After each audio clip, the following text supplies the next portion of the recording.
उनके कंधों पर है।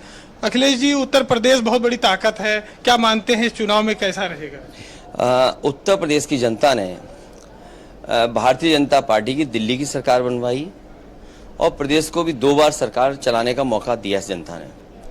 आज जब सामने चुनाव है तो कम से कम सरकार को ये बताना चाहिए कि उपलब्धियां क्या हैं और बड़ी बड़ी उपलब्धियों की होर्डिंग कम से कम लगना चाहिए। जो देखने को मिल रहा है, जो प्रत्याशी हैं उनका चेहरा गायब है होर्डिंग से। अगर होर्डिंग से चेहरा आज गायब है तो जनता जानती है कल जो और चेहरे हैं वो भी गायब होंगे। किसान की आय दोगुनी का सवाल, 2 करोड़ हर साल नौकरी देने का सवाल, बैंकों को मुनाफे में पहुंचाने के साथ साथ किसानों को राहत देने, ये तमाम जो जरूरत का सामान महंगा है, दालें महंगी, खाने पीने की चीजें महंगी, केवल 2014 की कीमत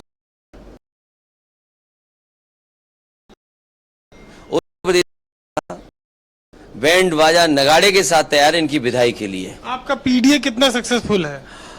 पीडीए एक लंबी लड़ाई है और पीडीए ही जीतेगा, पीडीए ही एनडीए को हराएगा। और जिस तरीके से नौजवानों की नौकरी छीनी जा रही है, अग्निवीर जैसी टेम्पररी व्यवस्था लागू हो रही है और पेपर लीक हुए हैं, इनका सवाल का जवाब क्या है बीजेपी के पास?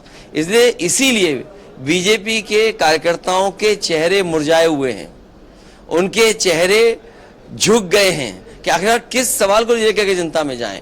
और फिर सब कुछ एक के भरोसे, दिल्ली वालों के भरोसे, फिर जनता का दुख दर्द कौन सुनेगा? अगर वोट दिल्ली वालों के नाम पे लिया जाएगा तो सांसद क्या करेंगे? फिर सांसद के चेहरे क्यों नहीं है और सांसदों ने पिछले के कामों की होर्डिंग क्यों नहीं लगाई अभी तक?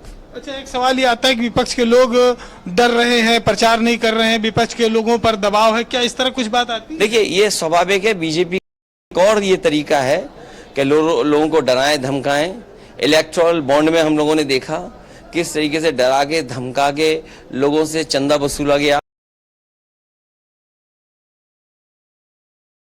उसके कारण जिन लोगों ने हजारों करोड़ दिए, उन्होंने मुनाफे के तौर हजारों करोड़ कमाए होंगे, तो अंतर्गतवा किसके सर पे गया?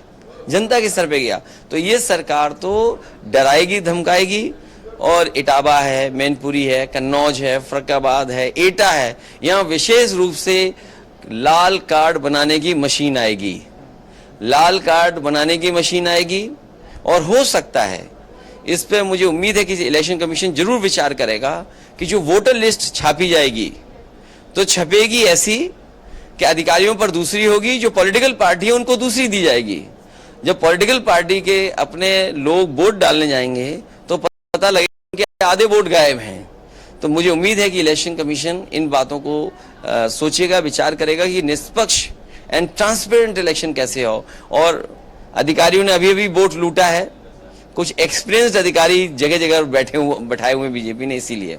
अच्छा, एक सवाल ये कि नेताजी नहीं है, उनकी छाया नहीं है, पहला ऐसा चुनाव है जो आपके नेतृत्व में आपके कंधों पर अकेले लड़ा जा रहा है, मैनपुरी, इटावा, क्या मानते हैं नेताजी का प्रभाव?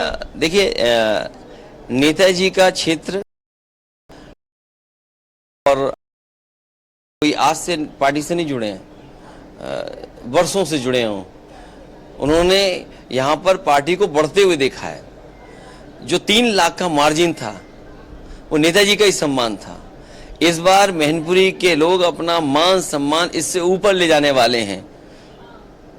जो मैनपुरी की गिनती होगी वो बहुत बड़ी होगी।